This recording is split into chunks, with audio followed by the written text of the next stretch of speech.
high-level API Keras allows us to develop models in a simple way where we don't really have to see gradient descent in action. This makes model development easy, but it's definitely helpful to always know how algorithms are working behind the scenes to make sure we have strong foundations. I'm Carlos Lara, and in this tutorial, we will implement model training from scratch using the lower level TensorFlow APIs with tensors, tensor operations, and automatic differentiation as we learned in the previous tutorials. So the first thing we're going to do is import TensorFlow here, as always. Just make sure we have the version. We want at least 2 here. We have that. Now, the tensors that we've been dealing with so far, they're immutable. So TensorFlow tensors by default, they're stateless. They don't change, and whenever you quote unquote modify them, what you're doing is you're creating a new instance. You're not modifying the previous one. So now what we've been doing with Python is just reassigning them, and that creates a new instance, and that way we can change tensors and modify them, so to speak, but it's not the same instance. So for example, here we create a variable called x, and we assign a tensor. So TensorFlow TF dot zeros, and we pass it as a shape. So this is going to give us a 10 by 10 matrix here, or a rank 2 tensor of zeros. And what we're doing is we're just adding and assigning 2, and that's computed element wise. And see, we have that, and we're printing it out. Now, TensorFlow has something called variables. These are not normal variables. These are special TensorFlow variables that encapsulate a state. So these are explicitly variables or tensors that have a state, and then they do change explicitly. So these are actually, TensorFlow has built-in operations for dealing with state, and these are often easier to use than using the lower level Python representations of the state. Now, what is an example of a tensor that changes, that may have a state when dealing with neural networks and deep learning, machine learning? Well, the weights tensor and the bias tensor. Remember, during gradient descent and backpropagation, the weights and the biases are adjusted via gradient descent. So those are tensors, weights and biases that we want to represent via a variable. It's still a tensor, but it has a state. So let's look at an example here. So we're going to create a variable here, a TensorFlow variable. So we'll create a variable called v, and we assign tf dot variable. Notice variable is capitalized. It's a special TensorFlow variable here. Let's go ahead and run this. So as you can see here, there's some information on variables if you're curious about learning more about it. But here, a variable maintains a state in the graph, and you'll see why we want to do that in just a moment. So we're creating a variable, and this is just a scalar value. So we pass in a 1.0 here, just a 1. So we have that, and let's just do some assert statements to make sure that we have what we expect. So we do assert, and we grab this TensorFlow variable, and we call the NumPy method on it, which means all it does is just convert the TensorFlow tensor into just a number, using NumPy into just a number, and that's just grabs that 1. So it's 1. Yep, it's correct. We already ran it. It's good, and now we can actually reassign the value here of this variable, of this stateful tensor. So we grab v, our variable v, our tensor, dot assign. So assign is a function here that we can call, and we can just pass in a number here, for example 3.0, and this actually changes the state. This is the same variable, the same tensor v, but it has a state, and now we can change it. So we assign this. Think of it as reassigning it, but you're not you're actually assigning it. You're changing the state of this variable. So 3, and now if we grab the value via this NumPy function, it's 3 as we expect. And here we can also square it. So tf.square, this is a TensorFlow operation on tensor. So tf.square, in this case, is just the scalar, but we grab this TensorFlow variable, one squared, and then just assign it here. By the way, this is not the original. We already assigned it a 3. So the new updated value here, the scalar value of this TensorFlow variable is 3 now, right? We checked, it's good. And now we square the 3, we get 9. We grab the NumPy value, and it's 9. So as you see, we start with a tensor initially, a variable, TensorFlow variable specifically. It's a special kind of tensor that has a state, and it changes. And we change it, and then as we can see here, it does, and we can check that. So very, very cool. Now, also, another reason why you want to use tf.variables is also it's a way to show you, the reader of your code, that a piece of state is mutable.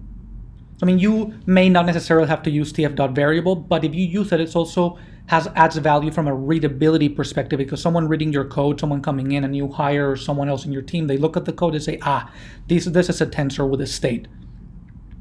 Okay, so we have that. And then, so for this tutorial, we're going to look at a simple example of a linear model, again, just to see how it's working, and then later we'll move on to more complex examples of models. But let's start with a simple linear model. And again, we're building this from scratch, and we're building on what we learned before on tensors, tensor operations, and automatic differentiation. And gradient tape, of course, that's what we use for automatic differentiation. So we're going to define a model, define a loss function, get our training data, and then run through the training data and use an optimizer, gradient descent optimizer, to adjust the variables, adjust the weights and biases. So here we're going to create a simple function, f of x equals x times w plus b. So this is a simple linear function. Think of w as the slope and b as the y-intercept, but here this represents the weights tensor and the bias tensor. And so we have two, so those will be represented as TensorFlow variables because they have a state and they will change and they will get adjusted as the model converges. And we will just synthesize some data, just to show in this simple example how it works. And the values here that we want to get, our target values for weight for W and B, are 3 and 2 respectively. Let's go ahead and define our model.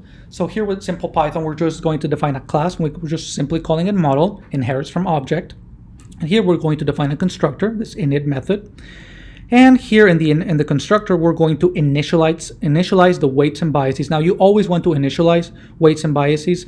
And now in Keras, for example, they're usually initialized automatically for you behind the scenes, but you always have control over that. And in practice, we always initialize them to random values and usually sampling from normal distributions. And you can see here in the comment tf.random.normal, we would sample from there. But we actually we're going to just initialize the weights and bias to quote unquote random value of 5 and 0 respectively. So self.w, this creates a variable, a member here for this class w. And when you create an instance, these will be created, and these will be internal variables here of our model instance. And we assign tf.variable, pass in a 5, and then for the bias self.b, we're going to assign tf.variable with a 0. So now we've initialized our weights and biases here, tensors, and these again variables are stateful tensors. And now we're also going to define a call method here. So whenever we call our model, that's when we want to do our computation, our tensor operation. So we're, again, simple function, y equals mx plus b, right? Simple linear function. So we're going from this call method, where it's going to take in that tensor, the input tensor. So we're going to return self.w, right? So our weights variable tensor times x plus self.b. Again, simple linear function we're going to return from calling the model. It's call method here. And then let's create an instance model. Let's create a variable called model, a simple Python variable called model, and assign it and initialize here and instantiate a model class instance. And let's assert the model. Let's make sure that we have what we expect. So if we just call the model object here directly and pass in a value like 3, which corresponds to x, and we corrupt the numpy value, we actually get 15. And let's see why. So self.w is initialized to 5. Okay, 5 times x, which is 3, 15, plus bias is initialized to 0. So that's why we get 15. And let's actually run, make sure that's what we expect, what we get. Yep, no exceptions, everything is good. So it's just a simple way to defining a model here from scratch and implementing your own operations here on inputs and to get our outputs. Now, of course, what we want to do as we train our model is we're going to find the optimal values of W and B such that the model matches what we expect, so that the inputs and the outputs map as closely as possible. You'll see in a moment how we do that. So now we're going to define a loss function, and a loss function, as we know, measures how well the output of a model for a given input matches the target output. So in supervised learning, we always give our model the inputs and the desired outputs, and then its job is to find the function that best maps them one to the other. Now our goal is to minimize the difference between the model gave, the prediction, and what it should have given, the actual ground truth value. And that's training, that's that process. So we're going to use a simple loss function here, very standard. It's called L2 loss, and it's also known as the least square error loss. So we're going to define a simple Python function here. Let's call it loss, and it's going to take in the predicted y, so the predicted output of your model, and the target output, so what it should have gotten, what we feed it, the ground truth data here for our model. So we pass in those two values, and we're going to calculate the square of the difference. And very, very standard in machine learning. So tf.square, again, these are tensor operations, so operations on tensors, tf.square, and we just pass in predicted y minus target y, so the difference, and then we square the difference, right? And then we apply tf.reduce mean. So we've seen reduce sum, which grabs all of the elements, the components of a tensor, and adds them and reduces them to a single scalar value. Here's the same thing, but instead it reduces them to the mean, not to the sum, but the mean of those values within the tensor here that it takes as an argument. Okay, so now let's get some training data, and here we're not going to get any kind of CSV file, or we're just keeping it very simple to understand how training is working here in TensorFlow without Keras. So first we're going to synthesize some data. So let's say that the ground truth value for the weight for W here is 3. Let's say that's what we're looking for, what the model should learn, this value. And then for the bias, let's say it should be 2. We're calling them true W, true B, 3 and 2 respectively. And then very simply, we're just going to do 1,000 examples here. Number of examples and 1,000. And then for the inputs here, we're going to sample from a normal distribution, pretty standard. So tf.random.normal, so sampling from a normal distribution here, and it all is within this the TensorFlow module. And we just pass in the shape argument here, and for the shape we're going to pass the number of examples. So how many examples we want for this synthetic training data, and we just want 1,000 values here, just very, very simple. We're not even going into higher ranked tensors, just keeping it very simple. And we also want some noise here, because we also want to test the model and see how it does despite even in the presence of noise. So let's just grab also some noise, some random values for some noise. And it's the same thing really. As you see here, we have our linear function, our outputs, which is inputs times the true weights plus the true bias times the true weights plus the true bias. This plus some noise to add some variation there. So this is what we're looking for here. Now, before training the model, we also want to visualize the loss. So let's see, just initialize randomly. Let's see what we get. So this is our data. In blue, we have our data. As we can see here, we use plt matplotlib.scatter. We pass in our inputs, outputs, and then we want a color, right? So we have blue and red. So blue here is our training data, and then red is the model's predictions. So here we're calling the model for this second one. So as we can see, we pass the inputs and then model, and then we pass the inputs into the model. And as you can see here, it's not, since it hasn't trained, it's the variables haven't been optimized, those tensors haven't been optimized. It's not exactly, you can tell just from looking at it, glancing at it, that it's not the ideal function, the optimal function of its maps the inputs to the outputs. So this line will actually shift as training progresses, and it's going to, as cleanly as possible, cut through the training data to match it best. As you can see, the loss is pretty high as well, but again, we're just starting out. No training yet.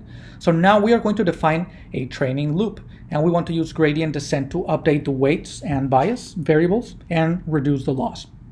Now, there are many variants of the gradient descent algorithm, and they're contained in tf.train.optimizer, which is recommended. But if you're using Keras, we want to instead use the TF Keras optimizers as well, and we have Atom, SGD, and a bunch of others from there. But here, because we're using first principles, again, just from scratch, we're implementing it to see how it works and remind ourselves of the fundamentals. Let's go through it. So let's define a train function here. And our function here is going to take a model instance. It's going to take the inputs, outputs, and then a learning rate.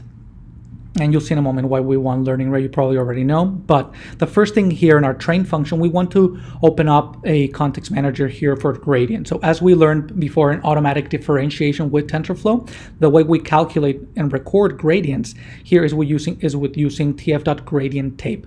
So we open up here the manager, the context here with tf.gradientTape as t, current loss, and we're going, oh, and by the way, remember how before our tensors that we wanted to track the operations on, we actually called a watch method on that tensor. We basically were watching the tensor explicitly. Here we don't have to because we're using TensorFlow tf.variable objects, which are stateful tensors, and here TensorFlow already knows that those are automatically traced. So again, with tf.gradientTape as t, then we're going to assign to our current loss, we are going to assign the loss function here, the output of the loss function, and we're going to pass in the outputs of our model, which comes from calling model, passing in the inputs, gives us the outputs, the predictions of the model, and then the output is what the model should have given, right? Is what we know is what we expect, what we create here, ground truth. Our function here. So we have that, and then that's going to give us our current loss. And now we want to calculate the gradient. So we're going to call t.gradient. Again, remember how on our tape object, when we call this gradient method, is going to calculate the partial derivatives, the gradient. So the derivative of the current loss, which is a function, so the derivative of this current loss function with respect to two variables here, two stateful tensors. So model.w, remember, w and b, weight and bias, are variables that are members of our model instance that we passed in here. So we're going to want the partial derivatives of the current loss, how the current loss is changing with respect to the weight and bias tensors here from our model. So that gives us our gradients, and dw, dv, think of them as differentials, right? Incremental, so changes, derivatives, right? And now our model, we're going to grab those, we're going to update those variables, so those tensors. So model.w.assign underscore sub. So this assign underscore sub decreases a value. It combines tf.assign and tf.sub. And again, this gradient descent is not just the gradient, but it's the negative gradient of the loss function. So that's why we want to actually subtract here. So if it's a positive gradient, we subtract it, happens to be negative, then we go the opposite way, but we're doing gradient descent. And the way we do that is we actually multiply our gradients here, our differentials here that we calculated from our gradient tape, and multiply them by the learning rate. So those differences from in the weights and the biases times the learning rate, that gives us by how much we actually update our weights and biases. And that's exactly what we're doing here. So that's our train. Very, very simple, but it's good to see how we implement it from scratch.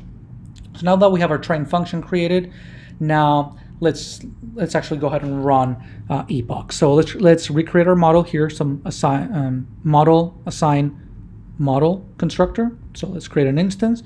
And now we're going to collect the history of weights and bias values so we can plot them later. So we're going to create these variables, Python variables, W's and B's, right, weights and biases, and just initialize them to empty lists here, empty Python lists, and we're just going to fill them. Now, epochs, we're going to grab from the range of 10. So we're just going to run for 10 epochs. Very, very simple. Again, just a simple example to see how this is working. And now for epoch and epochs, so we're going to go 0, 1, 2, 3 up until 9, so 10 epochs. We're going to append our current values of weights and biases here into these empty lists that we created, again, so we can plot them later. And we simply grab model.w, because they're members of the model instance, .numpy, so we can grab the actual values, because we don't want to append TensorFlow stateful variables. We want to grab the actual, just the numerical values using this numpy function. So we append those, good, and we're going to do that for every epoch. And now we also want to grab the current loss. So the current loss, we're going to assign the output of our loss function, passing in the same thing as we saw before, the output of our model, which we get from passing in the inputs here, our model, then calculating and comparing with the outputs, what it should have gotten. It's going to do the least square error difference here, as we saw before here, our loss function. So we have our current loss, and then we are going to train our model. So we're going to call our train function that we defined here, and we're going to pass in our model instance, the inputs, the outputs, and the learning rate. And here we're just setting it to 0.1. Again, we're not tuning hyperparameters, we're just keeping it very simple. And we're going to print some statistics here just to see how training progresses. And then we're going to plot everything. And here, just feel free to take a look how this is working. We're using matplotlib just to plot the output and the progress of the training. So you can see every epoch, the weights start at the values that we initialize them to, 5 and 0 respectively for weights and bias. And then we have the loss at the highest value. And what we should expect to see here, if we implemented it correctly, is the loss should be decreasing. And the values for W and B should be approaching the ground truth values, which were, what did we initialize them to? 3 and 2. So the weight is 3 and the bias is 2, and we should be approaching that value. And we should see that progress as we print it out. So 5 starts getting closer and closer to 3, very good. And the bias also starts at 0 and it starts getting closer and closer to 2. And the loss also increases. So this is exactly what we would expect. And plotting it here, as we can see, this is the true value for the weight tensor, and this is the true value for the bias tensor. And here it's 3 and 2, and we have 5 here. So our weights here, our weight starts at 5, the value that we initialized to 2, and then it gradually lowers and lowers and lowers until it approaches a limit, until it starts approaching this limit of 3, and that's what we want. If that happens for every single stateful variable here, weights and biases, that means our function is converging to the optimal function that maps inputs to outputs. And this is exactly what successful model training looks like. So same thing with the bias, the true value is 2 here, and then we start at 0, the initialized value, and then as training progresses, it approaches the S value of 2. So they're meeting here, and these two weights, the weight and bias tensors, are approaching those limits just as we expect. So congratulations, you have learned now how to use TensorFlow, slightly lower level APIs and the Keras high level APIs, and to implement the model training from scratch. And here we used multiple techniques. So we used TensorFlow regular tensors, which are immutable, and then we used TensorFlow variables with capital V, which are stateful tensors. We defined model, we defined weights and biases. We define a loss function by hand, by ourselves. We initialized values ourselves, plotted some values, and also implemented a training loop, a custom training loop ourselves using gradient tape, as we learned before, and updated those weights and biases directly here ourselves. And then, as we can see, we get what we expect, some convergence here of our learnable parameters for that optimal function, mapping inputs to outputs. Now, in practice, you do want to use probably the high-level APIs such as Keras, but again, it's really important that you have a strong foundation, strong understanding of the fundamentals, so that when something goes wrong, or you'll want to debug, or even if you want to use these lower-level APIs in TensorFlow for whatever reason, and you are able to do that, and you're just a much more powerful machine learning engineer. So thank you for watching. If you haven't subscribed to the channel, go ahead and subscribe now and hit the notifications button so you get notified for future tutorials. And if there's anything that you would like me to cover specifically, leave it in the comments below, and I will see you next time.